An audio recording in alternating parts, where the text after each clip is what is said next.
Hey everyone! Before we begin tonight's journey, take a moment to settle in. Dim the lights if you'd like, get comfortable, and if you enjoy these deep explorations into Dragon Ball lore, consider leaving a like and subscribing to the channel. It really helps us continue creating these long-form lore videos for you to relax to. Now, let's ease into the remarkable story of one of Dragon Ball's most complex and powerful warriors, a tale that spans from the gentlest beginnings to the fiercest transformations. This is the story of Son Gohan, from his first breath to the awakening of the beast within. In the spring of age 757, on May 18th to be precise, something unprecedented occurred in the quiet corners of Mount Paozu. A child was born who represented the union of two impossibly different worlds. His father was Son Goku, the Saiyan warrior who had been sent to Earth as an infant with a mission to destroy all its inhabitants. Though he'd long since abandoned that dark purpose after a head injury erased his violent programming. His mother was Chi-Chi, the strong-willed daughter of the Ox King, a human woman who had fallen in love with the innocent, battle-obsessed martial artist when they were both children. Their son would be the first natural-born Saiyan-human hybrid. Though neither parent truly understood the significance of what that meant for the child's potential. The baby arrived about a year after Goku and Chi-Chi had married, following the conclusion of the 23rd World Martial Arts Tournament, where Goku had finally claimed victory and fulfilled his promise to marry the girl he'd met so many years before. The name they chose carried profound meaning. They called him Gohan, after Goku's adoptive grandfather, the kind old martial artist who had found the Saiyan infant in a crater and raised him with love and discipline. The original Son Gohan had been everything good about martial arts and human compassion, and it seemed fitting that this new life should carry forward his legacy. Even though the elder Gohan had tragically died when Goku was still a child, crushed by the great ape transformation that the young Saiyan could not control. Those early years in the mountains were peaceful beyond measure. The world had known relative calm since Goku's victory over Piccolo Jr. at the tournament, and the greatest threats to young Gohan's well-being were scraped knees and his mother's strict expectations about his studies. Chi-Chi had very specific dreams for her son, dreams that had nothing to do with fighting or adventures or saving the world. She wanted Gohan to be a scholar, to achieve the kind of academic success and respectability that martial artists rarely obtained. Even as a baby, she filled his days with educational materials, flashcards, books, and lessons that seemed absurdly advanced for an infant. Gohan proved to be a remarkably gentle child, which delighted his mother and slightly puzzled his father. Where Goku had been wild and battle-hungry even as a young boy, Gohan showed a sensitive, thoughtful disposition that preferred books and quiet observation to the rough and tumble world of combat training. He was well-mannered and reserved, almost shy in social situations, and he cried easily when frightened or overwhelmed. This gentleness would become a defining aspect of his character, a trait that would both complicate and define his relationship with the power that slumbered in his blood. But there were moments, brief flashes, when something else showed through. When Gohan became extremely distressed or emotional, small things would happen. Objects might shake or small bursts of energy would flicker around his tiny body. Goku noticed these occurrences but didn't think much of them, assuming they were normal for a child with Saiyan heritage. Chi-Chi, who had grown up around martial artists and had seen many strange things in her life, simply made sure to keep her son calm and happy, hoping that a peaceful upbringing would ensure a peaceful life. She had no way of knowing that peace would be the last thing the universe had in store for her son. The home they built in the mountains was humble but filled with love. Goku, when he wasn't off visiting Master Roshi or his other friends, proved to be a devoted, if somewhat unconventional father. He taught Gohan to fish in the mountain streams, to identify plants and animals, to move quietly through the forest. These weren't lessons in combat, but in survival and connection with nature, and the young hybrid absorbed them all with quiet enthusiasm. He learned to read the weather by watching the sky, to understand the moods of wild animals, to find his way through the dense woods without getting lost. Chi-Chi maintained the household with fierce dedication, cooking enormous meals to satisfy Goku's legendary Saiyan appetite, and ensuring that Gohan stayed on track with his studies. The kitchen was always warm, with the smell of rice and fish and whatever vegetables could be grown in the mountain soil or purchased from the nearest village. The education materials piled up on shelves and tables, evidence of Chi-Chi's determination that her son would have every opportunity to succeed in the academic world. She drilled him on mathematics and language, on history and science, pushing him to excel in ways that had nothing to do with power levels or KE control. For 4 years, this was Gohan's entire world. He knew that his father was incredibly strong, that he had saved the earth multiple times, but these were just stories to the young child, abstract concepts that had no real weight compared to the immediate reality of lessons and meals and the changing seasons in the mountains. He had met some of his father's friends on rare visits to Calm House or Capsule Corporation. Strange people like the short bald man named Krillin who made his father laugh. Or the blue-haired woman named Bulma who always seemed to be inventing something new. But these were distant figures in a life that revolved around his mother's expectations and his father's gentle presence. The child had no concept of Saiyans or aliens or the vast universe beyond Earth's atmosphere. He didn't know that his father's brother was searching through space, tracking down the source of an anomalous power reading that suggested a Saiyan survivor on a backwater planet.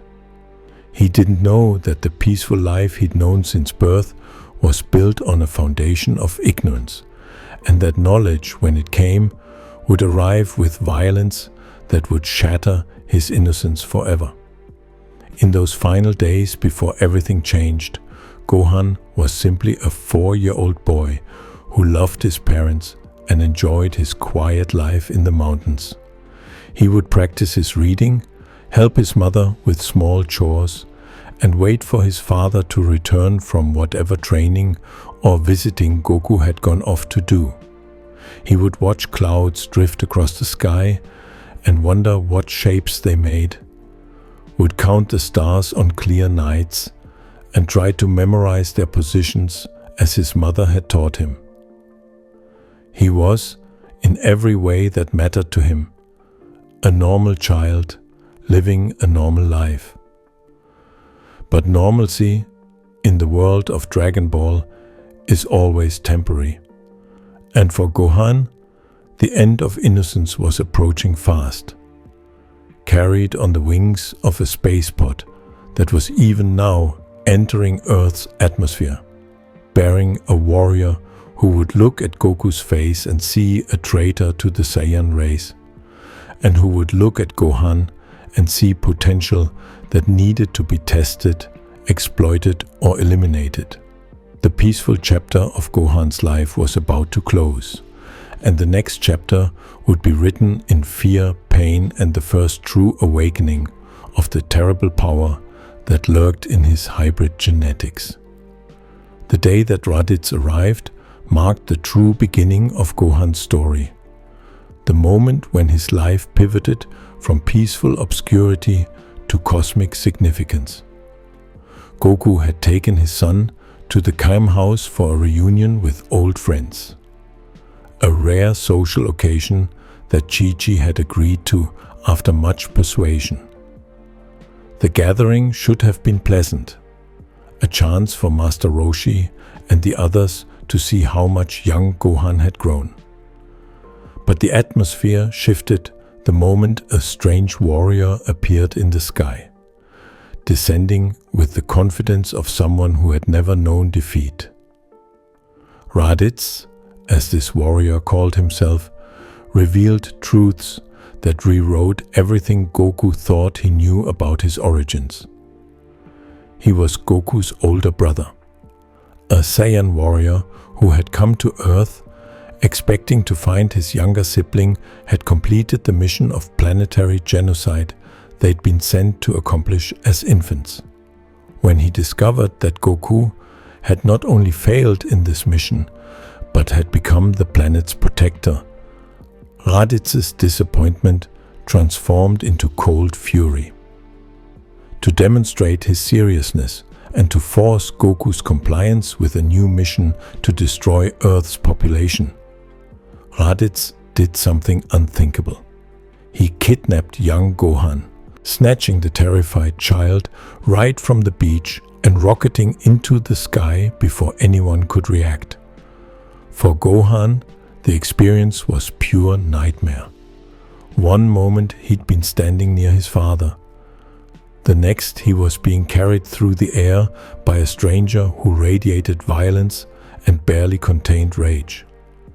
The child screamed and cried, completely overwhelmed by terror, but Raditz showed no sympathy for his nephew's distress. He took Gohan to his space pod, commenting dismissively on the boy's weakness and wondering aloud if such a pathetic creature could possibly carry Saiyan blood. The child was locked in the pod, trapped in a strange, spherical prison with walls he couldn't break and technology he couldn't begin to understand. But something happened in that pod, something that would become a pattern throughout Gohan's life. As his fear reached its absolute peak, as he screamed for his father and mother with desperate intensity, power began to leak from the child in ways that shocked Raditz's scouter readings. The device that measured power levels started detecting numbers far beyond what a 4-year-old should possess, fluctuating wildly as Gohan's emotional state became increasingly unstable. This was the first hint that the boy possessed something extraordinary, a potential that dwarfed even his father's natural abilities. The confrontation between Goku and Raditz, joined by Piccolo in an alliance born of desperate necessity, seemed hopeless at first. Raditz was stronger than both of them, faster, more ruthless, trained in techniques and tactics that Earth's warriors had never encountered. Goku was literally pinned to the ground, held immobile by his brother's superior power, and Piccolo's attacks had failed to land with decisive impact. The situation looked hopeless, a grim demonstration that Earth's mightiest defender might not be strong enough to protect his own son, let alone the planet. Then Gohan, watching from the pod, seeing his father in pain and in danger, experienced something that went beyond normal fear or sadness. His distress exploded, and with it came power. The space pod shattered as the child burst through its walls, his energy spiking to levels that made Raditz's scouter scream in protest before exploding from the sheer impossibility of the readings. The 4-year-old child, powered by pure emotional reaction, launched himself at Raditz with speed and force that the Saiyan warrior couldn't possibly have anticipated from such a young source. The headbutt that Gohan delivered cracked Raditz's armor and damaged the warrior significantly, an attack that demonstrated power levels far exceeding anything Goku or Piccolo had managed to produce. It was a brief explosion of ability over almost as soon as it began, leaving Gohan unconscious and drained. But it provided the opening that Piccolo needed. The Namekian warrior's special beam cannon, a technique that concentrated ki into a drilling, penetrating spiral of energy, finally found its mark, piercing through both Raditz and Goku, who had sacrificed himself by holding his brother in place to ensure the attack would land. When Gohan woke, his father was dying. Goku, mortally wounded by the same attack that had killed Raditz, spent his final moments saying goodbye to his son and friends. The child, barely comprehending what was happening, could only watch as his father's body was taken to the afterlife, leaving behind a world that suddenly felt much colder and more dangerous. Chi-Chi's grief was overwhelming, and in the chaos of mourning, another decision was being made that would shape Gohan's future in profound ways. Piccolo, who had been Goku's enemy not long before, had seen something in that brief explosion of power from the child.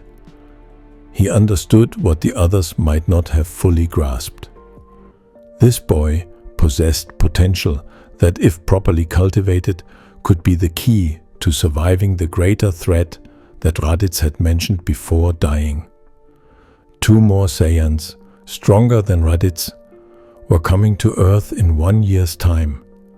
Every fighter on the planet would need to train desperately just to have a chance of survival. But the child represented something more. He represented a wild card, a source of power that might tip the balance if it could be properly awakened and controlled. So Piccolo made a decision that Chi-Chi would never have permitted if she'd been consulted. He took Gohan, simply appeared at the Sun household, informed the grieving widow that her son was coming with him for training, and flew away with the terrified child before she could mount any real protest. For Gohan, who had just lost his father and was now being separated from his mother by his father's former enemy, the trauma was layered and intense. He cried and begged to go home, but Piccolo was unmoved by the child's tears. The Namekian warrior had 6 months to transform this soft, scholarly boy into someone who could survive against the Saiyans, and sentiment wouldn't factor into that equation. The training began in the most brutal way imaginable. Piccolo left Gohan alone in a wilderness area, a vast expanse of rocky terrain and dangerous predators, and told the child to survive on his own for 6 months. This wasn't training in the traditional sense of teaching techniques or building up strength gradually. This was trial by fire, a sink or swim approach that forced the 4-year-old to either awaken the warrior instincts buried in his Saiyan genetics or perish in the attempt. Piccolo watched from a distance, intervening only if Gohan's life was truly in immediate danger, but otherwise leaving the child to learn the hardest lessons in the harshest classroom possible. Those 6 months transformed Gohan in ways that went far beyond physical strength. The gentle, scholarly boy had to become a survivor, learning to fight off wild animals, to find food and water, to endure exposure to the elements and the absolute terror of being alone in the wilderness night after night. He cried himself to sleep countless times, calling for his mother and his dead father. But he endured.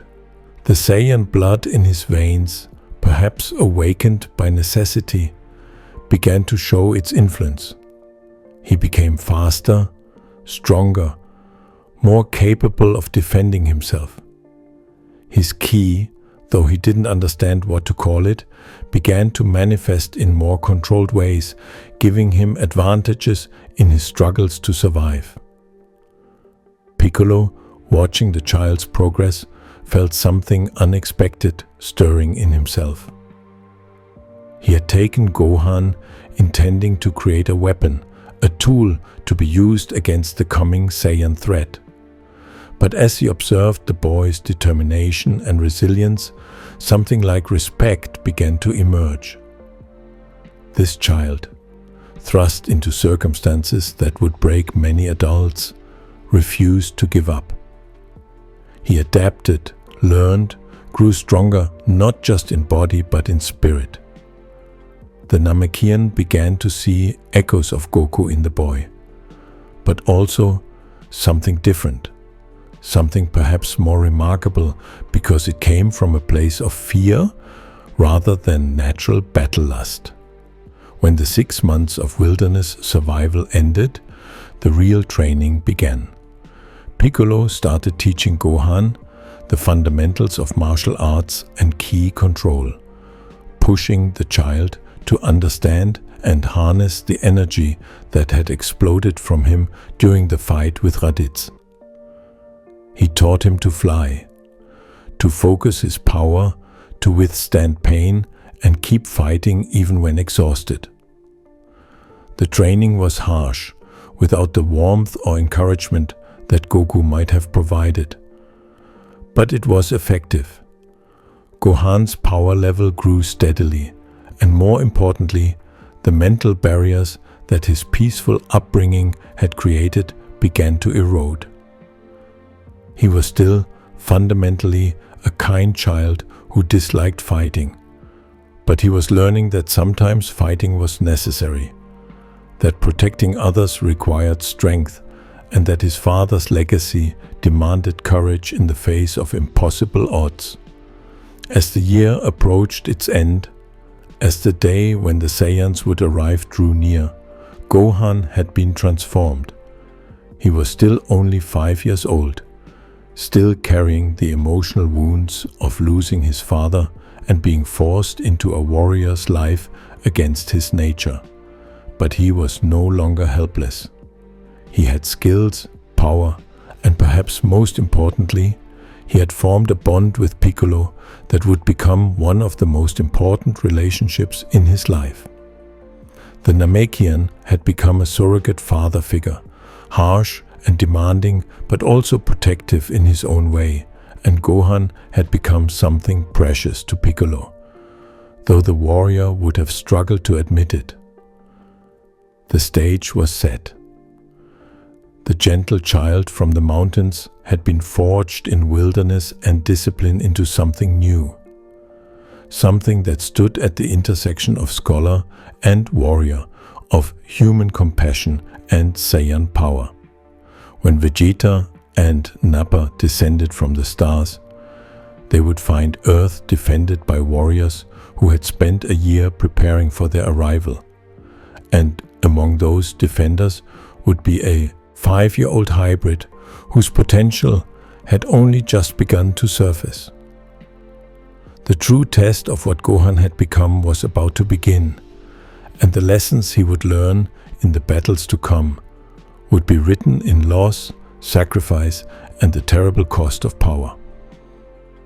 The day began with foreboding, with the sky darkening as 2 Saiyan pods crashed into Earth's surface in an area that had once been a thriving city. Vegeta and Nappa emerged from their vessels with the casual confidence of conquerors who had destroyed countless worlds and expected Earth to be no different. They were everything Raditz had been, and more. Stronger, crueler, absolutely certain of their superiority over the planet's defenders. The Z fighters assembled to meet them, a desperate coalition that included Piccolo, Krillin, Tien, Chiaotzu, Yamcha and young Gohan, all of them knowing that this battle would determine whether Earth survived to see another day. Gohan stood among warriors who had decades more experience than his 5 years, feeling the weight of expectations and fear pressing down on him like a physical thing. His training with Piccolo had made him stronger, had given him skills and techniques that seemed impossible for someone his age. But nothing could truly prepare a child for facing warriors who destroyed planets as casually as others might swat flies. He could feel the massive power radiating from Vegeta and Nappa, energies that dwarfed even Piccolo's impressive strength, and terror warred with determination in his young heart. The battle began not with the Saiyans themselves, but with an appetizer of violence designed to test Earth's defenses. Nappa planted seeds in the ground, strange vegetables that grew at impossible speed and birthed creatures called Cybermen, disposable soldiers that each possessed power roughly equal to Raditz. It was a dismissive gesture, a way of saying that the Saiyans considered Earth's mightiest warriors to be so weak that they could be handled by mere plants. The insult stung, but the Z fighters had no choice but to engage, to prove themselves against these green-skinned creatures before facing the true threats. Gohan watched as Yamcha fought and died, killed by a Cyberman's self-destruct attack in a moment of horrific violence that reinforced the stakes of this battle. This wasn't training or sparring or the relatively bloodless conflicts that Gohan had heard about from his father's past. This was war, brutal and unforgiving, where mistakes meant death and mercy was a luxury none could afford. The other Cybermen were eventually defeated, but the victory felt hollow when weighed against the loss, and the real threats hadn't even begun to fight seriously. Then Nappa stepped forward and the massacre truly began. The enormous Saiyan warrior tore through the Z fighters with terrifying ease, his power so far beyond theirs that their attacks seemed like irritations at best. Chiaotzu sacrificed himself in a desperate self-destruct attack that failed to even injure Nappa significantly. Tien burned through his life force using the tri-beam technique repeatedly, pouring everything he had into attacks that barely slowed the Saiyan down and collapsed from the strain.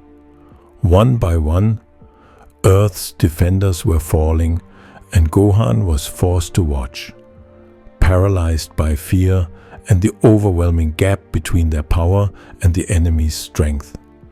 The child's terror manifested in the worst possible way: hesitation. While the others fought and died, Gohan often froze, unable to commit to attacks even when openings appeared. His potential was enormous. His power, when properly channeled, could match or exceed the adults fighting beside him. But fear locked away that strength, kept it dormant when it was needed most. Piccolo, fighting while keeping one eye on his student, felt frustration and concern warring in his mind. He had trained this boy for a year, had awakened some of his potential, but the psychological barriers remained, and in the heat of battle, those barriers might prove more insurmountable than any gap in power levels. But there were moments, brief flashes, when Gohan's anger overwhelmed his fear, when he saw his friends being hurt, when the injustice and cruelty of the Saiyans' actions broke through his paralysis. Power would explode from the child in concentrated bursts. He landed attacks that surprised even Nappa, strikes that carried force far beyond what his small frame suggested possible. These moments gave the others hope, reinforced Piccolo's belief that the boy could be extraordinary. But they were too inconsistent, too dependent on emotional triggers that Gohan couldn't consciously control. Then came the moment that would haunt Gohan for years to come. That would become a core memory, driving him forward through all the battles that followed.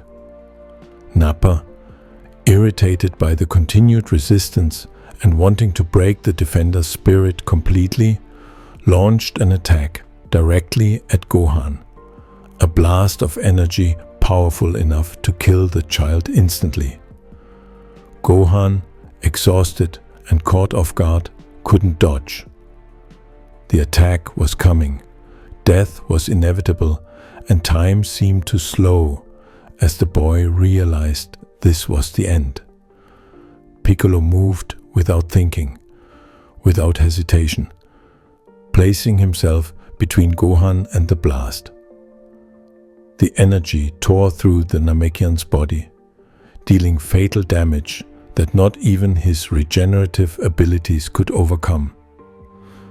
As Piccolo fell, dying to protect the student who had become like a son to him, he spoke final words to Gohan. Words about how the child had taught him feelings he'd never thought possible. How knowing Gohan had made his life meaningful in ways that conquest and power never could. The little one, who had been forced into Piccolo's life, had somehow become the most important thing in it. And dying to protect that child was the easiest decision the Namekian warrior had ever made. Gohan's grief and rage exploded, power level spiking as the child screamed his mentor's name. The attack he launched at Nappa carried more force than anything he'd managed before. A Masenko that actually forced the Saiyan to take him seriously for a moment, but even that wasn't enough to turn the tide. Nappa prepared to slaughter the remaining defenders, to finish what he'd started and clear the path for Vegeta to find the Dragon Balls, and it seemed that Earth's final moments had arrived. Then, miraculously, impossibly, a power appeared on the horizon. Goku had returned from the afterlife, wished back by the Dragon Balls and racing toward the battlefield at speeds that ate up the distance with desperate urgency. The moment he arrived, everything changed. The father who Gohan thought he'd never see again was here, alive, stronger than ever, and the relief and joy that flooded through the child warred with the grief of losing Piccolo and the trauma of the battle he'd just endured. Goku made quick work of Nappa, demonstrating power that the brutal Saiyan couldn't match, but Vegeta, the true threat, remained. The Prince of Saiyans fought with skill and ruthlessness that pushed even the strengthened Goku to his limits, transforming into a great ape form that threatened to destroy everything. In the desperate struggle that followed, Gohan played a crucial role, showing bravery that went beyond anything he'd managed earlier. When Vegeta in his ape form seemed unstoppable, Gohan transformed into a great ape himself, a massive creature of primal power that finally gave the defenders the edge they needed. The battle ended with Vegeta defeated but allowed to leave. A mercy that Goku insisted upon despite the arguments from others who wanted to finish the Saiyan Prince while they had the chance. For Gohan, the victory was bittersweet, a survival that came at tremendous cost. Friends and mentors had died. The world had seen how vulnerable it truly was, and the child had been forced to confront depths of violence and loss that no 6-year-old should ever experience. But he had also shown courage, had fought despite his fear, and had begun to understand the weight of the power that lived in his blood. In the aftermath, as the survivors gathered their dead and began the process of mourning and recovery, plans were already forming for the next challenge. The Dragon Balls of Earth had been used to wish back the fallen, but Piccolo's death had caused Kami, the other half of the Namekian's original being, to die as well, rendering Earth's Dragon Balls inert.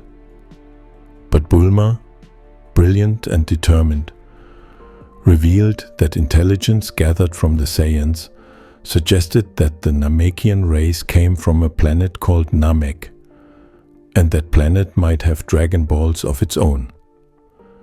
A journey was being planned, a desperate mission to another world to find a way to bring back their lost friends, and young Gohan, despite everything he'd been through, would be going with them. The scholar-warrior story was far from over, and the next chapter would take him to the stars themselves, where threats even greater than the Saiyans waited in the darkness. The journey to Namek began with grief still fresh, and determination burning in every heart of those who made the trip. Bulma, Krillin, and young Gohan boarded the Namekian spacecraft that had brought Kami to Earth so many decades ago, setting course for a world none of them had ever seen, chasing the hope that alien Dragon Balls might undo the deaths that Earth's inactive set could no longer reverse. For Gohan, barely 6 years old and still processing the trauma of the Saiyan battle and Piccolo's sacrifice, this journey represented something more than a quest for wishes. It was a chance to bring back the mentor who had become like a second father to him, to restore the Namekian warrior who had died protecting him. The voyage through space took about a month, a period that Gohan spent training in the ship's small gravity chamber and studying under his mother's continued insistence that education remain a priority, even when traveling between star systems. But the peaceful journey ended abruptly when they arrived in Namek's solar system and discovered they weren't the first to seek the planet's mystical artifacts. Frieza, the most powerful being in the universe and the tyrant who commanded the Saiyan race itself, had come to Namek with his vast army, hunting the Dragon Balls to wish for immortality. What followed was a desperate game of survival and interference, with Gohan and Krillin attempting to gather Dragon Balls while avoiding detection by Frieza's forces, a task made nearly impossible by the scouters that could detect power levels from vast distances. The young hybrid found himself thrust into situations that would have broken most adults, hiding from soldiers who wouldn't hesitate to slaughter children, witnessing the brutal treatment of Namekian villages, understanding that entire populations were being exterminated simply because they stood between Frieza and his goal. But Namek also brought growth that accelerated beyond anything the training on Earth had achieved. When Gohan and Krillin visited the Grand Elder Guru, the ancient Namekian who led his people and had created their Dragon Balls, something remarkable occurred. Guru possessed the ability to unlock hidden potential within individuals, to draw out dormant power and make it accessible. When he placed his hand on Gohan's head and performed this ritual, the child's power exploded to levels that seemed impossible for someone his age.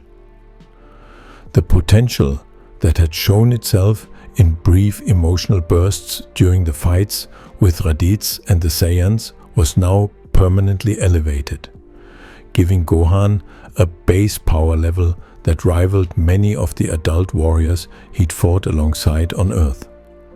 This wasn't a complete unlocking of everything Gohan would ever be capable of, though the child and his companions didn't fully understand that at the time. What Guru had done was draw out the potential that Gohan had developed up to that point in his young life, making accessible the power that had been locked behind psychological barriers and inexperience.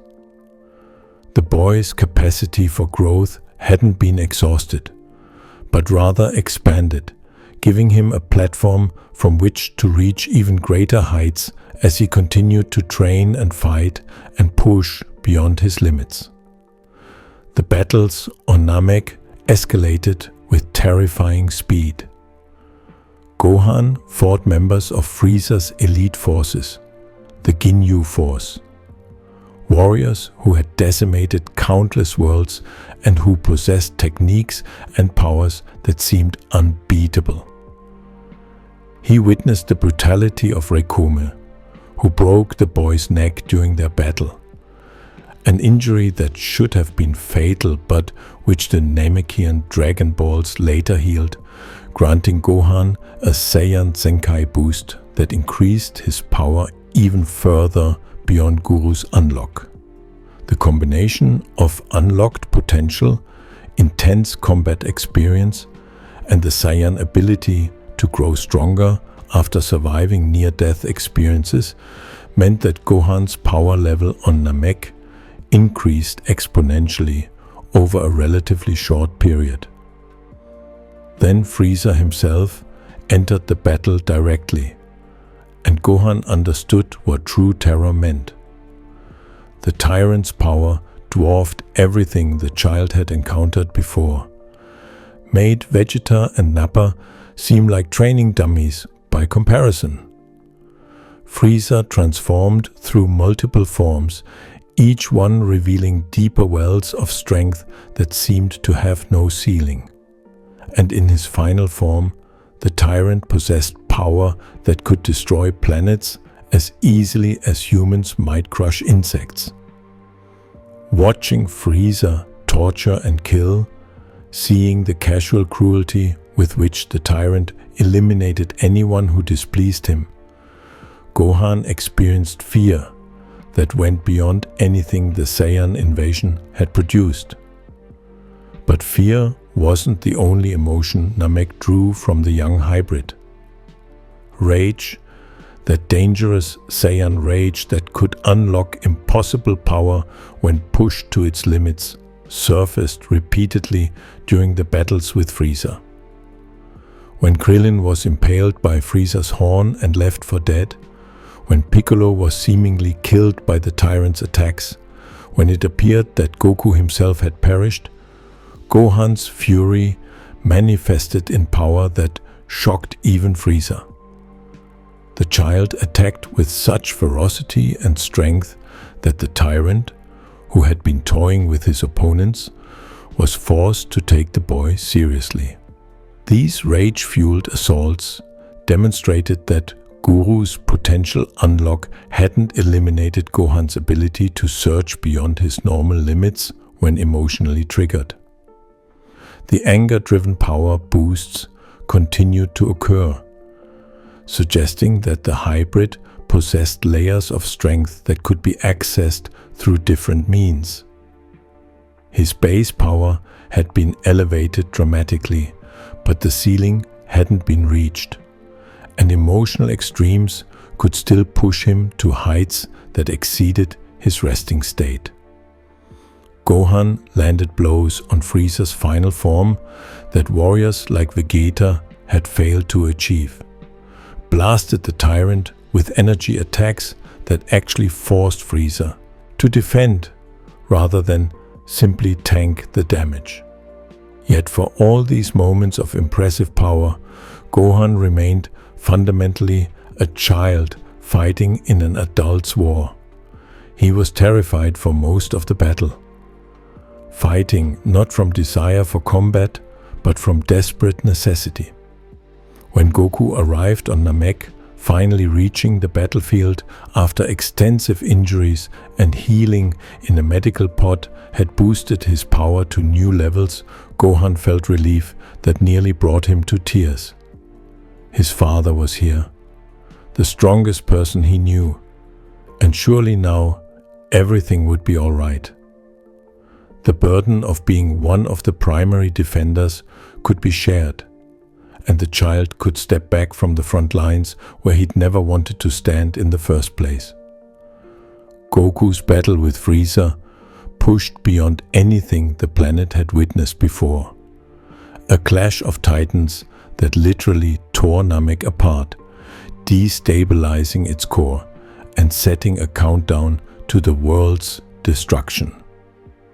Gohan, along with Piccolo, who had been revived by Earth's Dragon Balls and transported to Namek, watched as his father fought with everything he had, pushing Frieza to use more and more of his full power.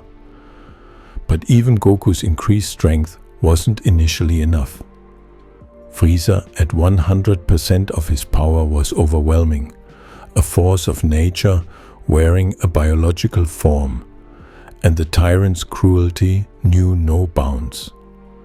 Then came the moment that changed everything, not just for the battle, but for the entire universe's understanding of what Saiyans could become. When Frieza murdered Krillin right in front of Goku, disintegrating the human with casual malice, something broke in the Saiyan warrior. His power exploded, his hair turned gold, and he transformed into a Super Saiyan, the legendary warrior that hadn't been seen in 1,000 years. For Gohan, watching from a distance, as Piccolo held him back from interfering, the sight was awe-inspiring and terrifying in equal measure. His father had become something else, something primal and powerful enough to actually dominate Frieza in combat. The battle's conclusion saw Frieza defeated but not killed, bisected by his own attack and left to die on the exploding planet that Goku, in an act of mercy that seemed insane to everyone else, tried to save. Gohan was evacuated from Namek by the Dragon Ball's wish before the planet's destruction, transported back to Earth along with everyone else except Goku and Frieza. The assumption was that his father had died in Namek's explosion, sacrificing himself to ensure Frieza couldn't threaten the universe anymore, and Gohan had to process another loss of his father, another grief layered atop the trauma of everything he'd witnessed on the alien world. But months later, news came that Goku had survived, had escaped Namek in one of Frieza's ships, and was training on an alien planet called Yardrat, learning new techniques before returning home. The relief Gohan felt was indescribable. The joy of knowing his father lived, mixing with memories of all the times he'd thought Goku was dead. The pattern was establishing itself. Goku would push beyond his limits, would sacrifice himself or disappear, and Gohan would be left to process the trauma, while his father pursued strength or saved the world through absence as much as presence. When Goku finally returned to Earth, there was celebration and reunion, but also an undercurrent of uncertainty. The universe had become a much larger, more dangerous place in Gohan's understanding. Frieza had been defeated, but the battles on Namek had revealed that Earth was a small, vulnerable world in a cosmos filled with beings of terrible power. Gohan returned to his studies, to his mother's insistence that he focus on becoming a scholar rather than a warrior, and for a while there was peace. The boy was 7 years old now, having aged through experiences that should have required decades to accumulate, and part of him desperately wanted to be just a normal child, studying normal subjects and worrying about normal things. But normalcy, as always, proved temporary. News came of a time traveler, a young man with purple hair and a sword who could transform into a Super Saiyan, warning of artificial humans who would appear in 3 years and destroy the world. These androids, created by a scientist named Dr. Gero, who had once worked for the Red Ribbon Army that Goku had destroyed as a child, would be powerful enough to kill all the Z fighters, including Goku himself. The time traveler, who revealed himself as Trunks, the son of Vegeta and Bulma from a devastated future timeline, urged them to train for the coming threat, to prepare for battles that would determine whether Earth survived the next few years. 3 years to prepare. 3 years during which Gohan split his time between studying to satisfy his mother's dreams and training to prepare for the nightmare that Trunks promised was coming.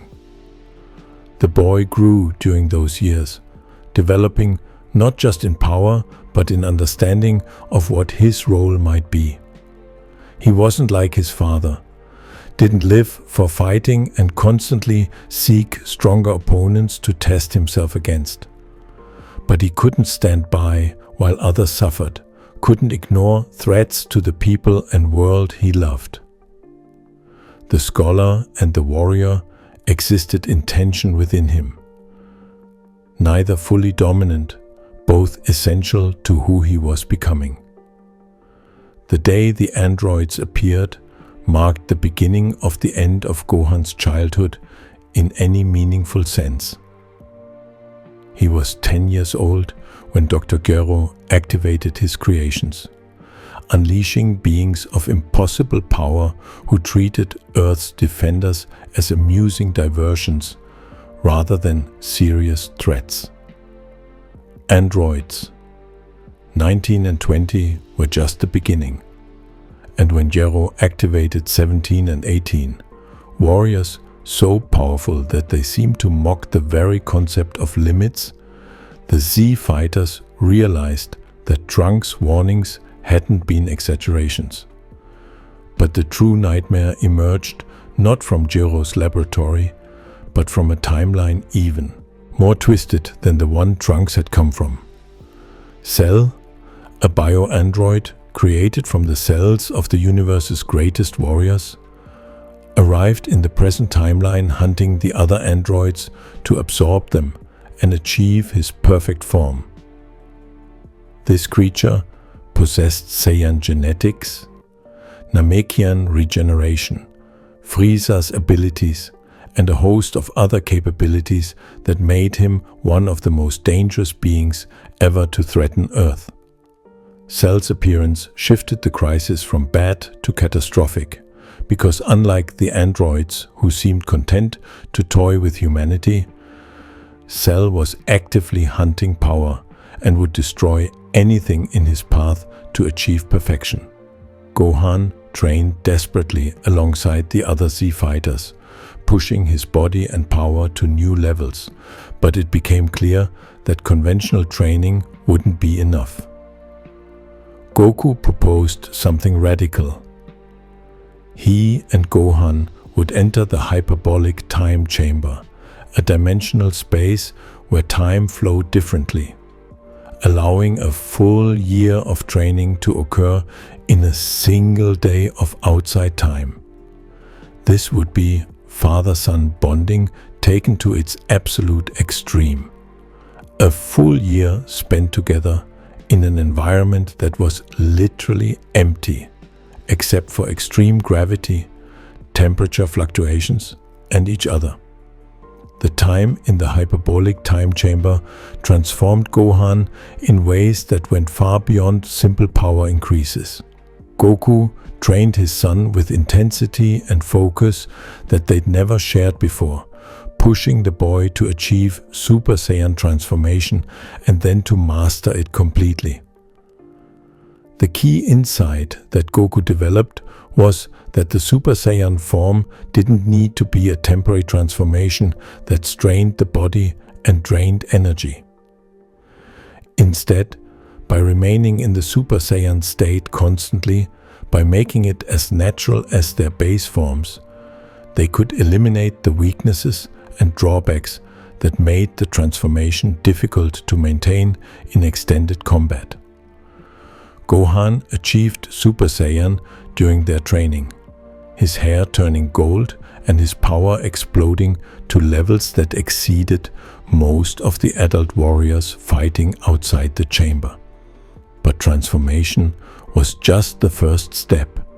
For months, father and son lived as Super Saiyans, eating, sleeping, training and relaxing in the transformed state until it became their new normal. The constant drain that would have exhausted most warriors was overcome through adaptation. And by the end of their year together, both Goku and Gohan could maintain Super Saiyan indefinitely without any stress on their bodies or ki reserves. More than techniques or power levels, those months in the hyperbolic time chamber gave Gohan something precious: time with his father. Goku wasn't disappearing to train elsewhere, or being killed by enemies, or traveling through space. He was present, dedicated entirely to his son's growth, and the bond between them deepened in ways that casual interaction never could have achieved. They sparred countless times, with Gohan eventually matching and even exceeding his father's power in their training sessions, forcing Goku to push himself harder than he would have training alone. Goku realized during their training that Gohan possessed potential that exceeded his own, that the hybrid genetics combining Saiyan power with human emotion and intensity created something remarkable. The boy could become the strongest warrior Earth had, stronger than Goku himself, if that potential could be properly awakened. But there was a problem that Goku recognized even if he couldn't fully solve. Gohan didn't want to be the strongest. He didn't enjoy fighting the way Goku didn't seek out challenges for the thrill of testing himself. The boy fought when necessary to protect others, but he lacked the warrior's heart that made Saiyans truly dangerous. When they emerged from the hyperbolic time chamber, both Goku and Gohan appeared relaxed, casual, almost lazy to the others who had been training desperately outside. They were in their Super Saiyan forms, but so comfortable in them that the transformation seemed like their natural state. No one except Goku truly understood how powerful Gohan had become, because the boy wasn't actively powered up, wasn't flexing his energy for others to sense.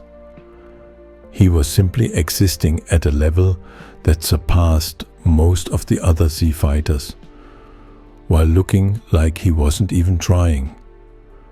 Cell, meanwhile, had achieved his perfect form by absorbing androids 17 and 18, becoming a being of such overwhelming power that even Vegeta and Trunks, who had trained in the hyperbolic time chamber before Goku and Gohan, couldn't match him.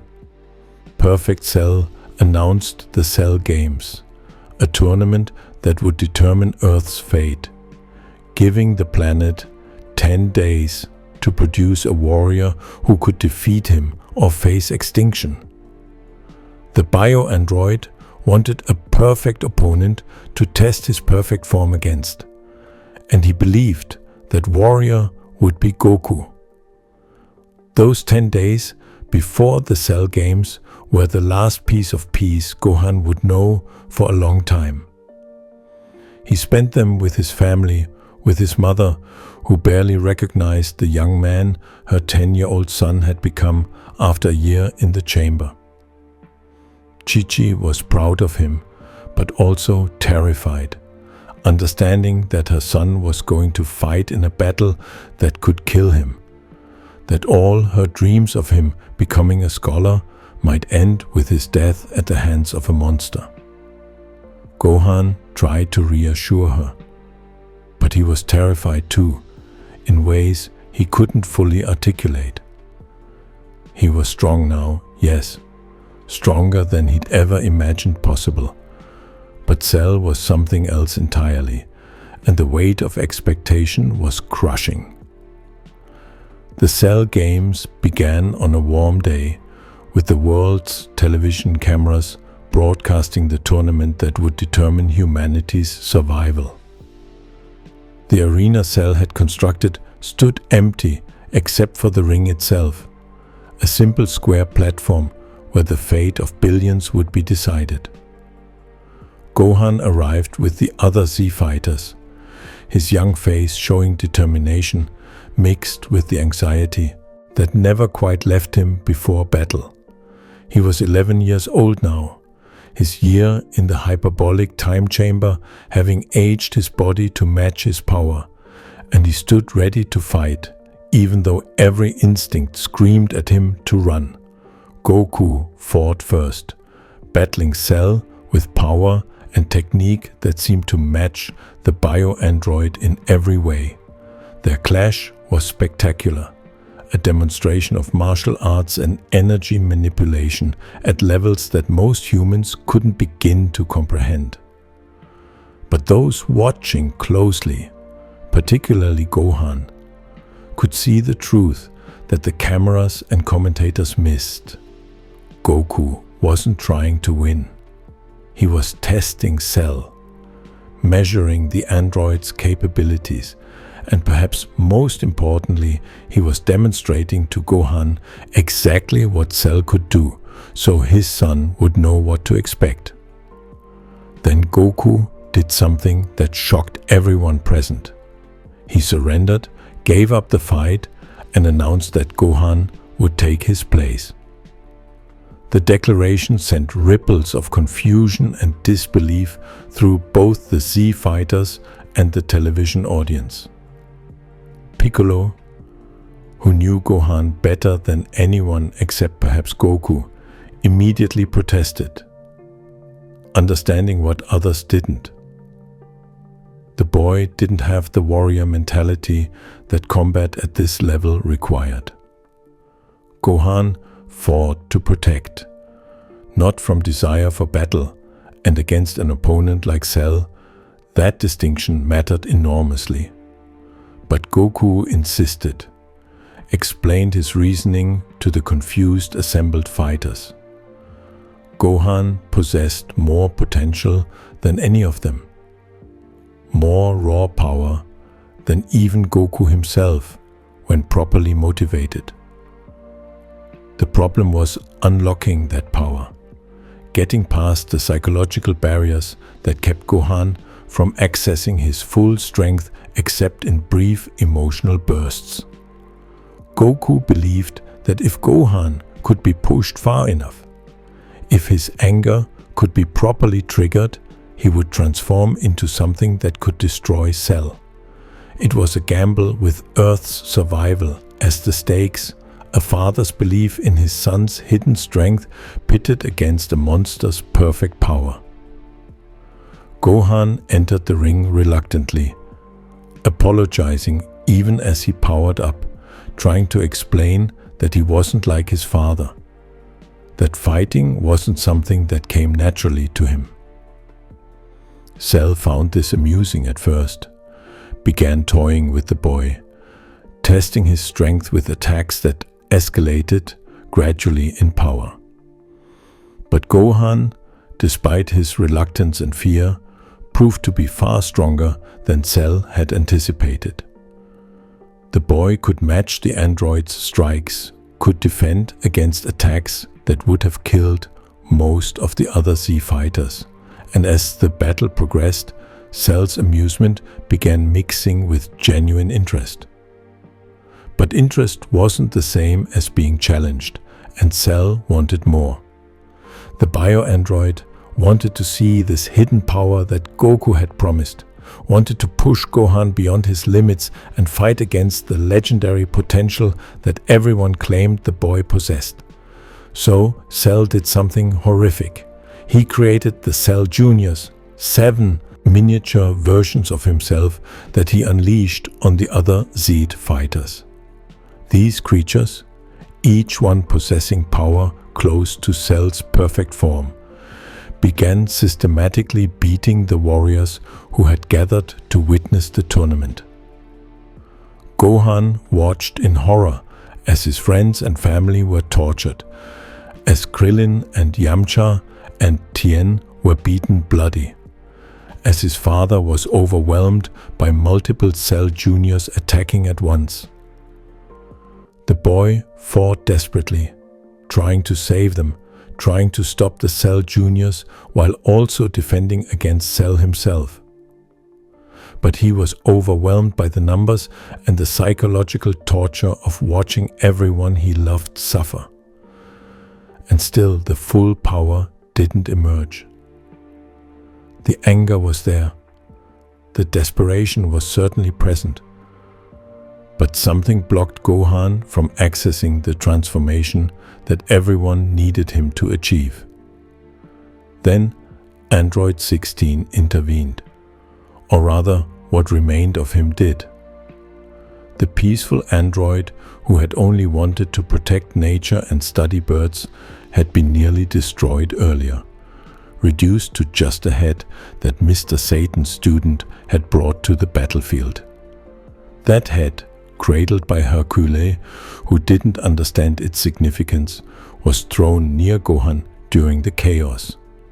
16, who had shown kindness to Gohan before, and who understood the boy's gentle nature better than perhaps anyone, spoke final words that cut through all of the child's confusion and fear. 16 told Gohan that it wasn't wrong to fight for justice, that some beings couldn't be reasoned with, that Cell was such a creature who would destroy everything beautiful in the world if not stopped. He urged Gohan to let go of his hesitation, to embrace the anger that came from seeing innocence threatened, to understand that protecting what you love sometimes requires violence that gentle souls find abhorrent. These weren't words demanding that Gohan become a killer or a warrior who loved battle. They were permission from someone who understood, validation, that fighting didn't make him like the monsters he opposed, that protecting others was the highest purpose his power could serve.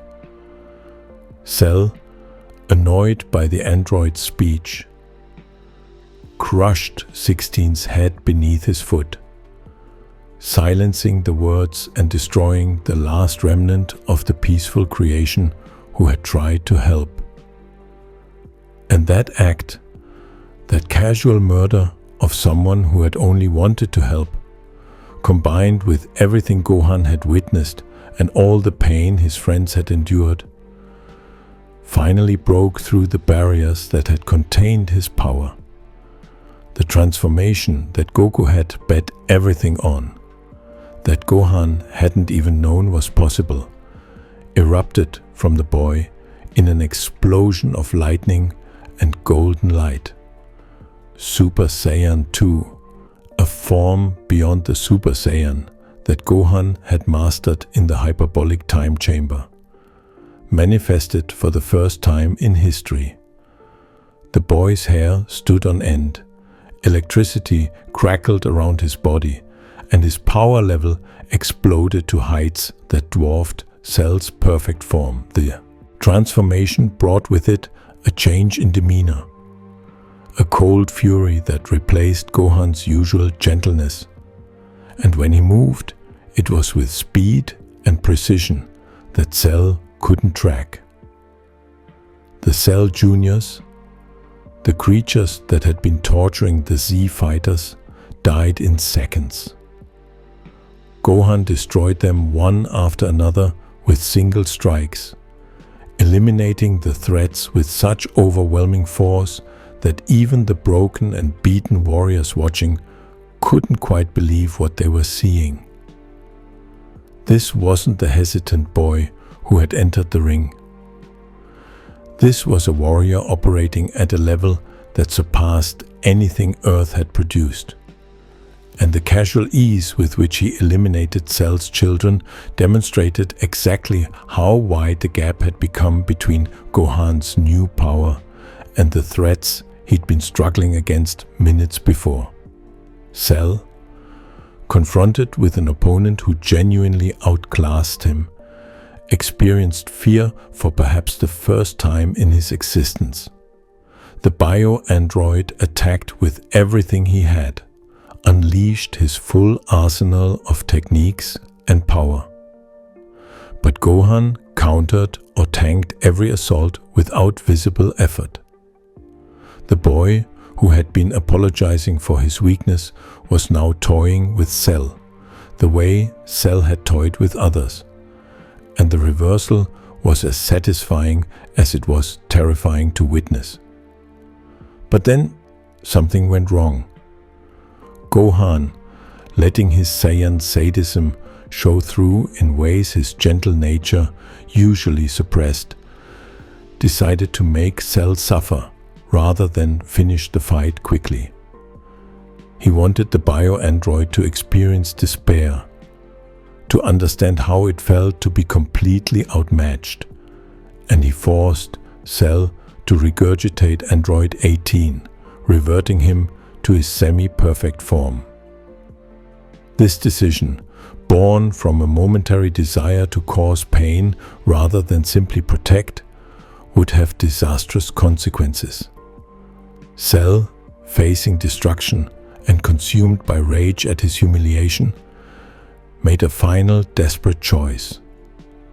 He began to self-destruct, initiating a process that would destroy not just the arena but the entire planet. The countdown ticked down while the Z fighters stood paralyzed, unable to stop the explosion or escape its range in time. Gohan, shocked out of his cold fury by the realization that his choice to prolong Cell's suffering had doomed everyone, could only watch in horror as the seconds disappeared. Goku saved them all, but at the cost that had become almost inevitable. He used instant transmission to teleport himself and Cell to King Kai's planet in Otherworld, removing the threat from Earth but sacrificing himself and King Kai and the others who lived there in the explosion. Gohan screamed as his father disappeared, understanding instantly what had happened, processing in real time that his father had just died to fix the mistake that Gohan's arrogance had created. The weight of that guilt would stay with the boy for the rest of his life, a burden that no one else blamed him for, but which he could never quite forgive himself for carrying.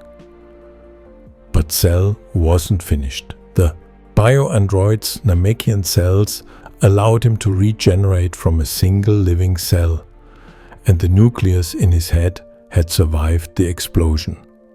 Cell returned to Earth stronger than before. empowered by his Saiyan genetics Zenkai boost from surviving near death, and announced his intention to destroy the planet out of spite, since he could survive in space and the humans couldn't. This super perfect cell was actually stronger than he'd been before Gohan forced him to regurgitate 18.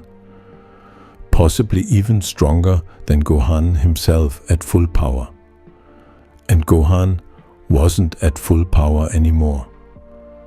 Cell's return attack had destroyed the boy's left arm, leaving him crippled and weakened, and the psychological damage of thinking his father was dead, combined with guilt over his choices, had drained his fighting spirit. When Cell prepared a final Kamehameha, meant to destroy the Earth, Gohan could only match it with a one-handed Kamehameha of his own, a desperate last stand that seemed doomed to fail because he simply wasn't strong enough anymore to overcome Cell's increased power. The beam struggle was brutal, with Gohan losing ground steadily despite pouring everything he had into his attack. The other Z fighters, broken and exhausted, tried to help by attacking Cell from the sides, but the bio-android shrugged off their efforts without even losing focus on the beam clash. Gohan was failing, the Earth was going to die, and there seemed to be no solution left, no miracle that could bridge the gap between the boy's depleted power and Cell's overwhelming strength. Then Vegeta, the proud Saiyan prince who had caused so much of this crisis through his own arrogance in allowing Cell to reach perfect form, did something that no one expected. He attacked Cell from behind with a powerful blast that distracted the bio-android for just a moment, breaking his concentration on the beam struggle. It was enough. In that instant of distraction, Gohan poured everything he had left into his Kamehameha, and the blast overwhelmed Cell's attack, consuming the bio-android completely and destroying him at the cellular level so thoroughly that no regeneration was possible. Cell died screaming defiance, and Gohan collapsed in exhaustion, victory achieved, but at a cost that felt almost too heavy to bear. His father was dead, sacrificed to protect a world that Gohan's choices had nearly doomed. The boy who had never wanted to be a warrior had become the strongest being on Earth, had achieved a transformation that surpassed his father's greatest efforts, but the celebration felt hollow. There was relief that the nightmare was over, gratitude that Earth survived, but also grief and guilt that would color everything that came after. In the aftermath, as the Dragon Balls were used to revive those killed by Cell, a decision point emerged. Goku could be wished back, could return to life as he had before. But the Saiyan warrior made a choice that devastated his son. He asked to remain dead, argued that his presence on Earth seemed to attract terrible threats, and suggested that the world would be safer with him gone.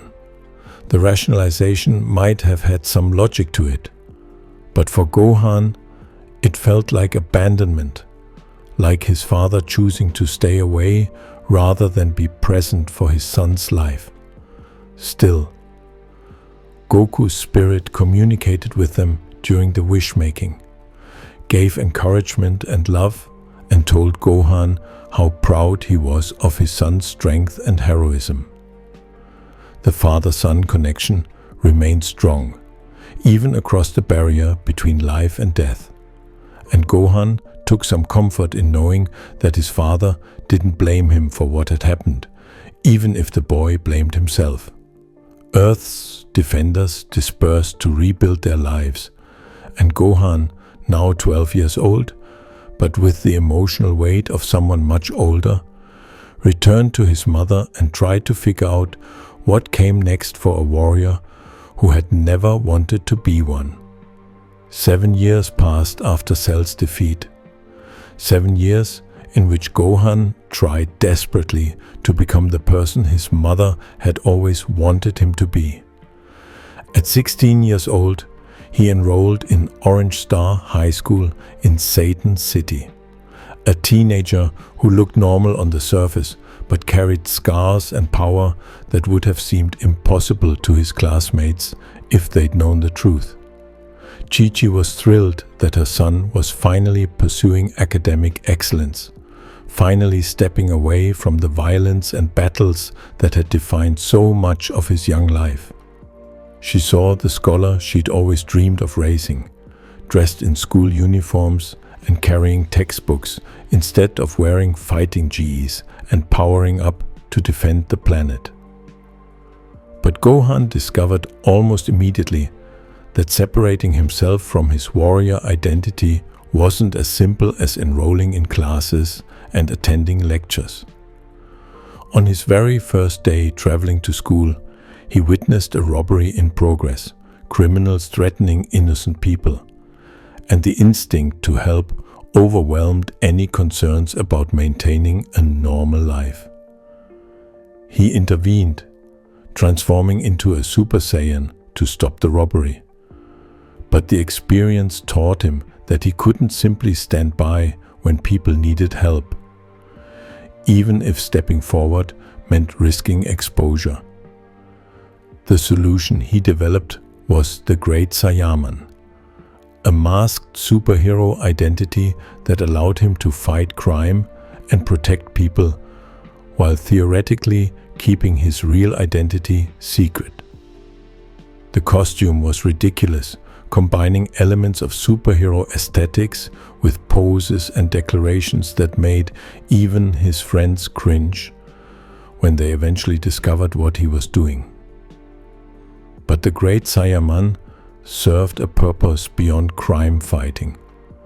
It gave Gohan a way to compartmentalize his identities, to be the scholar in class and the protector on the streets, to satisfy both his mother's dreams and his own need to use his strength for good purposes.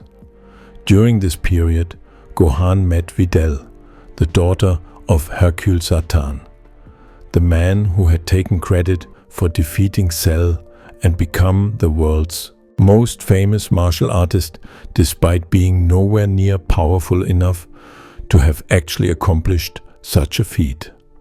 Videl was a skilled fighter in her own right, trained by her father and serving as something of a vigilante crime fighter herself.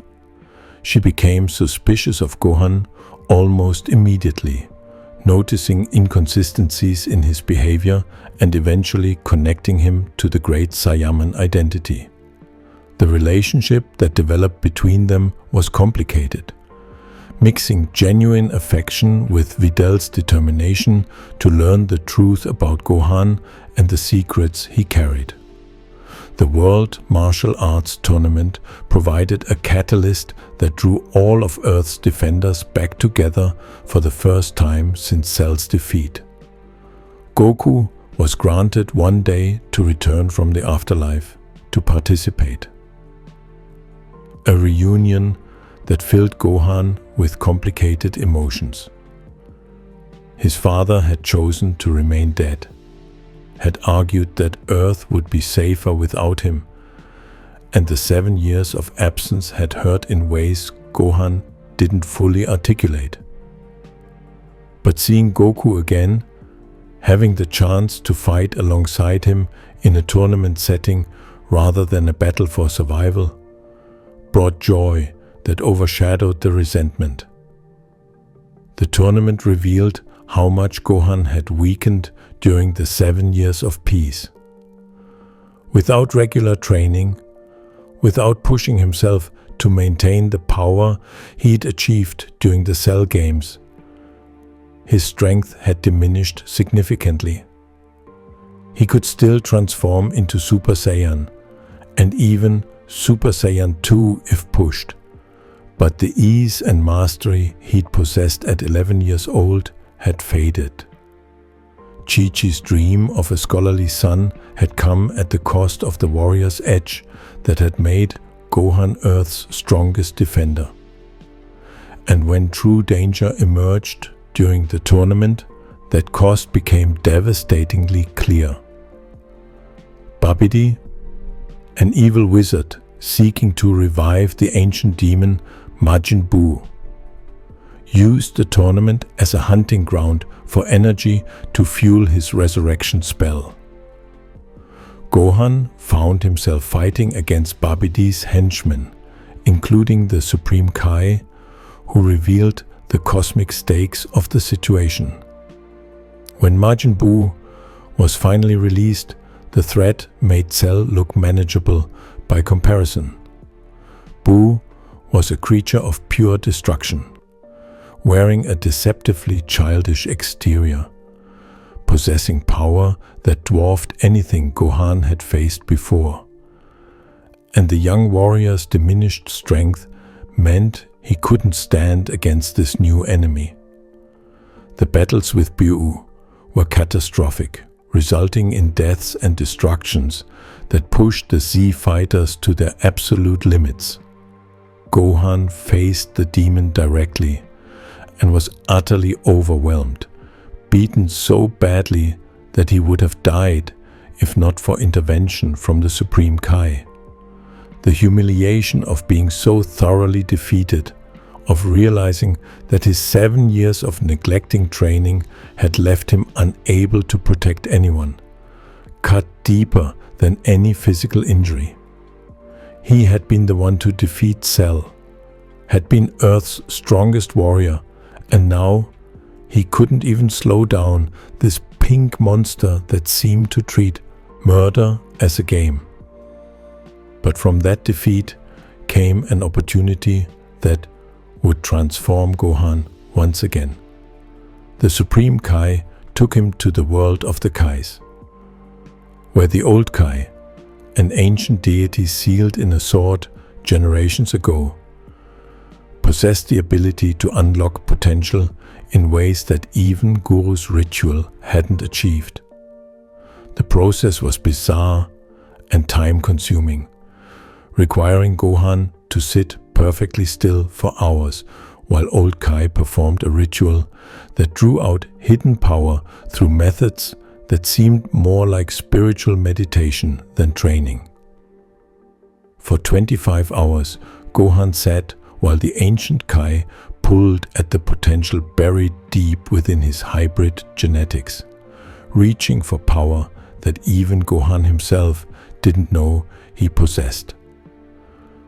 The ritual that old Kai performed was fundamentally different from Guru's potential. Unlock on Namek. Where Guru had made accessible the potential Gohan had developed up to that point in his life, old Kai pushed beyond those limits, drawing out power that Gohan hadn't yet naturally developed. This wasn't about removing barriers to existing strength, but about elevating Gohan's base capabilities to heights that would normally require years or decades of training to achieve. When the ritual completed, Gohan possessed a form that fans would come to call Ultimate Gohan or Mystic Gohan, though the transformation was really more of a state where all his power was accessible without the need for Super Saiyan transformations. In this ultimate state, Gohan surpassed even his Super Saiyan 2 power from the Cell games, achieving a level that made him the strongest unfused character in the universe at that moment. The power required conscious activation similar to transformation, complete with physical changes like his eyes gaining defined outlines and his aura manifesting in ways different from his base form. But it didn't rely on the Super Saiyan genetics. Old Kai had bypassed the Saiyan transformation path entirely, instead evolving Gohan's human Saiyan hybrid nature into something unique, pushing him beyond the conventional limits of both species. Gohan returned to Earth with this new power and immediately demonstrated its effectiveness against Super Buu, the evolved form of Majin Buu that had absorbed the Supreme Kai and gained dramatically increased intelligence and power. The battle was one-sided in Gohan's favor, with the ultimate state warrior completely dominating Buu in ways that shocked everyone watching. This was the Gohan that had been promised since his childhood, the potential that Raditz's scouter had detected and that every mentor had tried to unlock. He didn't need to transform into Super Saiyan, didn't need rage to access his strength.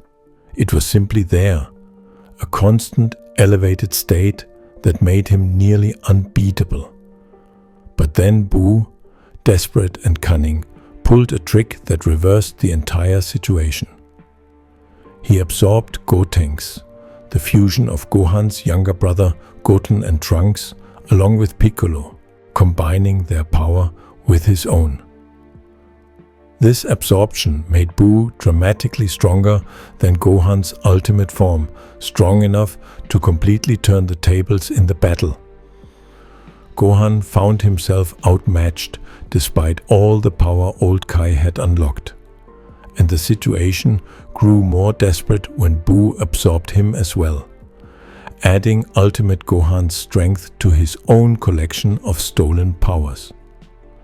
The final resolution of the Buu crisis required fusion between Goku and Vegeta using the Potara earrings, creating Vegito, who proved strong enough to toy with even Buu, with Gohan absorbed. But Gohan's role in the final battle was minimal, reduced to being rescued rather than being the hero who saved the day. The pattern established in the Cell games repeated itself. Gohan possessed incredible power, but circumstances prevented him from being the final solution. His father, who had been dead for 7 years and then temporarily revived for the tournament, ended up being central to Buu's ultimate defeat, leaving Gohan once again in a supporting role despite his strength. The aftermath of the Buu Saga saw Gohan settling into civilian life with more commitment than ever before. He married Videl, had a daughter named Pan, and devoted himself to scholarship and family in ways that Chi-Chi had always dreamed about. The warrior identity receded further, becoming something from his past rather than a defining aspect of his present. He stopped training almost entirely, focusing on academic pursuits and raising his daughter. And while he remained vastly stronger than normal humans, his power diminished as years passed without regular practice or combat to maintain his edge. When Dragon Ball Super began, set several years after Buu's defeat, Gohan had weakened to the point that he couldn't even transform into Super Saiyan without significant effort.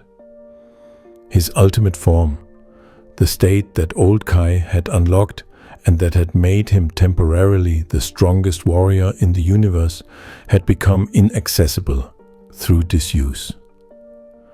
He attended parties and family gatherings, worked as a scholar and researcher, lived a peaceful life that satisfied his mother's dreams, but left the warrior potential that so many had died to protect languishing unused. The Universe 6 tournament, where representatives from Universe 7 fought against counterparts from another universe with Earth itself as the prize, forced Gohan to confront how far he'd fallen. He trained briefly with Piccolo, trying to regain some of his lost power, but the years of neglect couldn't be overcome in a few training sessions. He participated in the tournament but was eliminated relatively early, demonstrating power that would have been impressive for most fighters, but which fell far short of what he'd once been capable of achieving. But the Tournament of Power, a battle royal between 8 universes with losing universes facing total erasure, provided the catalyst for Gohan to seriously commit to training again. Piccolo, who had never stopped believing in his student's potential, agreed to train Gohan in preparation for the tournament. The training was intense, pushing Gohan's rusty body back toward the capabilities it had possessed years ago. Piccolo didn't just teach techniques or help Gohan increase his power. He forced his student to remember what it meant to be a warrior. To fight not from desire for battle, but from determination to protect everything and everyone he loved. In a remarkably short time, Gohan regained access to his ultimate form, the state that old Kai had unlocked years ago. The potential hadn't disappeared during his years of neglect. It had simply become dormant, locked away behind psychological barriers and physical weakness from lack of practice. With Piccolo's guidance, Gohan broke through those barriers and accessed the power that had always been his birthright. During the Tournament of Power, he fought as one of Universe 7's strongest warriors, demonstrating tactical intelligence and power that reminded everyone why he'd once been considered Earth's greatest defender. After the Tournament of Power, Gohan continued training more regularly, maintaining his strength rather than letting it atrophy as he had before. He balanced his scholarly pursuits with martial arts practice, finding a middle path between his mother's dreams and the warrior legacy from his father and mentors. When the Moro crisis threatened Earth, Gohan stood among the defenders, fighting with power that, while not matching Goku or Vegeta's god-level transformations, still placed him far above most threats the universe could produce. Then came the events that would push Gohan to achieve something entirely new, a transformation that represented the culmination of everything he'd been since birth. Dr. Hedo, the grandson of Dr. Gero, who had created the androids and Cell decades ago, developed new artificial warriors called Gamma 1 and Gamma 2, along with a final creation meant to be the ultimate weapon, Cell Max. This new Cell was a massive, mindless beast possessing power that potentially exceeded even the strongest warriors of Universe 7. And when Hedo lost control of Cell Max, the creature threatened to destroy everything. Gohan fought alongside the others against Cell Max, but the battle was desperate from the start. The creature's power was overwhelming, its durability seemed infinite, and without a functioning mind, it couldn't be reasoned with or outsmarted. The fight pushed everyone to their limits and beyond, with warriors falling one by one, as Cell Max demonstrated why Hedo had designed it to be an ultimate weapon. Gohan in his ultimate form was strong, certainly stronger than most of the defenders, but it wasn't enough to turn the tide against this mindless engine of destruction. Then Piccolo, who had been enhanced by Shenron's wish-granting power earlier in the crisis and achieved a new orange Piccolo form, fell before Cell Max's overwhelming assault. Gohan watched as his mentor, the Namekian who had trained him as a child and who had never stopped believing in his potential, was struck down. The image of Piccolo falling, apparently dead, triggered something in Gohan that went beyond anything he'd experienced before. This wasn't the rage that had awakened Super Saiyan 2 during the Cell games. This was something deeper, something that reached into the core of who Gohan was and pulled out power that had been waiting his entire life to manifest. The transformation that erupted from Gohan was unprecedented. His hair turned white, his eyes became red, and his aura manifested as a mixture of red and purple that seemed to pulse with barely contained ferocity. This was Beast Gohan, a form that represented the evolution of his ultimate state pushed to absolute extremes by his hybrid nature and the emotional trigger of seeing Piccolo fall. The power was staggering, placing Gohan potentially on the same level as Goku, Vegeta and Broly, the strongest mortal warriors in Universe 7. Beast Gohan fought Cell Max with strength and speed that the creature couldn't match despite its overwhelming power. He withstood a full-powered punch from the bioweapon, overpowered it in direct confrontation, and ultimately destroyed it with a special beam cannon. Piccolo's signature technique that Gohan had learned years ago and now wielded with devastating effectiveness. The battle ended with Cell Max obliterated and Earth saved. But more importantly, it marked Gohan's full emergence as a warrior who could protect his world without relying on his father or Vegeta to handle the ultimate threats. Beast Gohan represented something that had been building since Raditz's Scouter detected impossible power in a 4-year-old child.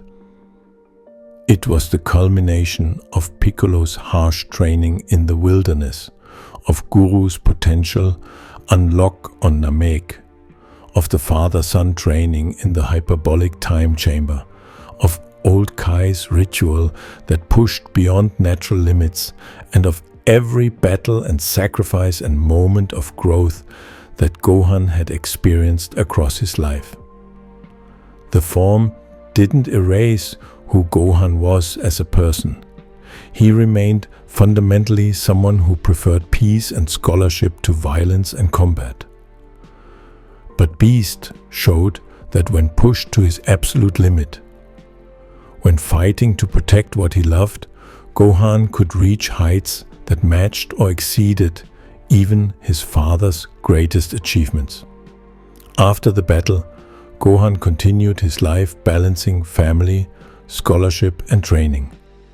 He had finally found the equilibrium that had eluded him for so long, a way to be both the scholar his mother wanted and the warrior that circumstances sometimes demanded. Piccolo remained his training partner and mentor, pushing him to maintain the power he'd achieved rather than letting it fade through neglect as had happened before.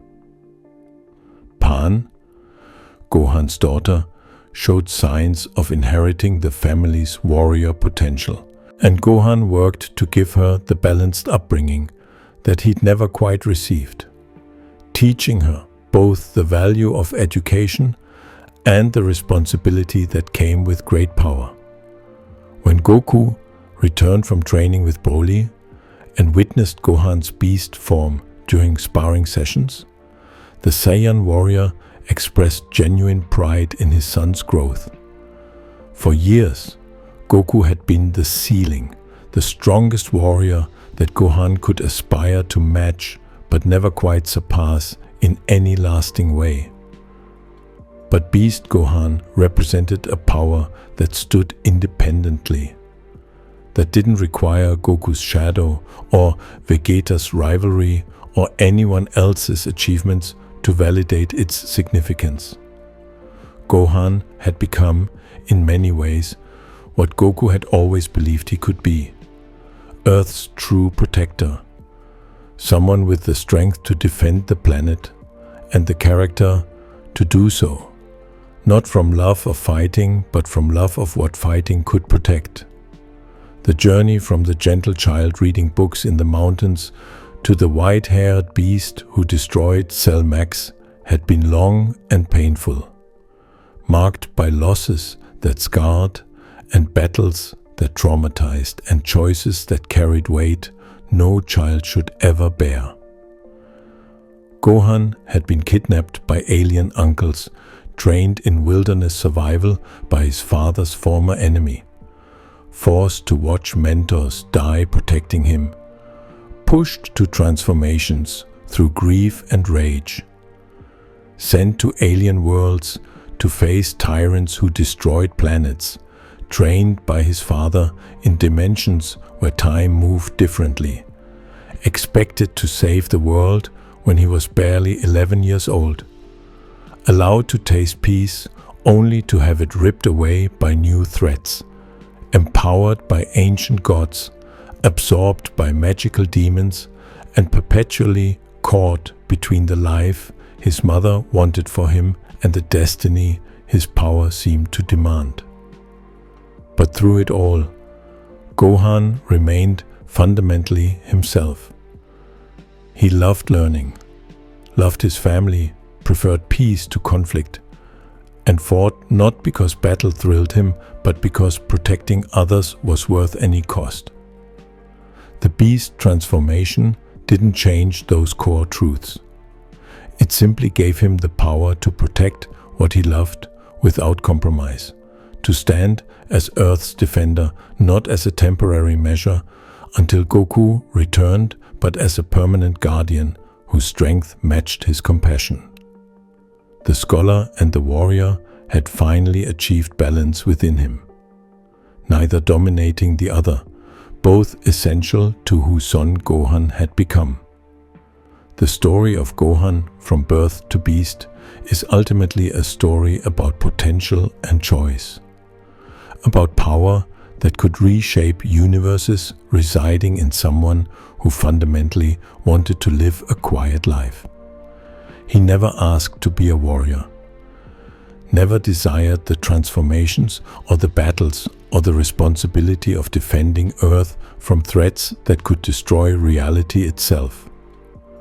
But when circumstances demanded, when people he loved were threatened, Gohan rose to heights that few could match, pushing through fear and reluctance to become exactly what the moment required. His relationships defined him as much as his power. Piccolo's harsh training gave him survival skills and a surrogate father who understood him in ways Goku sometimes couldn't. Goku's belief in his potential provided both inspiration and pressure, a father's pride mixed with expectations that sometimes felt crushing. Chi-Chi's dreams of scholarship gave him identity beyond fighting, reminded him that strength without purpose or intelligence was just destruction waiting for a target. Vidal's love grounded him in normalcy, gave him family and reasons to protect beyond abstract concepts of justice. And Pan, his daughter, represented hope that the next generation might grow up without the trauma and violence that had marked his own childhood. The beast transformation represented the endpoint of a journey that had spanned decades and pushed Gohan through every possible extreme of emotion and circumstance. It was power born from the same place that Super Saiyan 2 had emerged during the Cell games. Love twisted into rage by watching someone precious fall. But where Super Saiyan 2 had been a child's desperate reaction to losing his mentor, Beast was a man's determination to protect everything he'd built and everyone he cherished. The transformation showed that Gohan's potential, which had been discussed and debated and unlocked multiple times throughout his life, had never actually reached its ceiling. There were always deeper wells of strength waiting for the right catalyst to draw them forth. as Gohan continues forward, balancing the demands of family, scholarship, and the occasional cosmic threat that requires intervention. He carries the legacy of everyone who shaped him.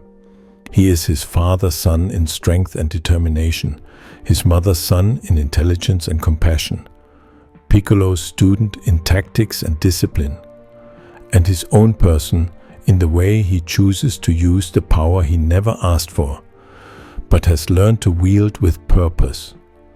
The beast sleeps most days, content to let the scholar study and the father play with his daughter.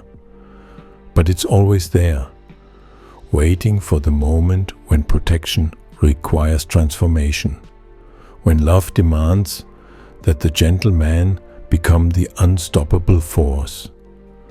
And perhaps that's the most remarkable thing about Son Gohan's story. Despite everything he experienced, all the trauma and loss and impossible expectations, he never became hard or cruel, or lost sight of why power mattered. He fights to protect, not to dominate. He transforms to defend, not to conquer. He has achieved strength that could destroy worlds, but he uses it to preserve the world where his family lives and his daughter grows up, and scholars like him can study in peace.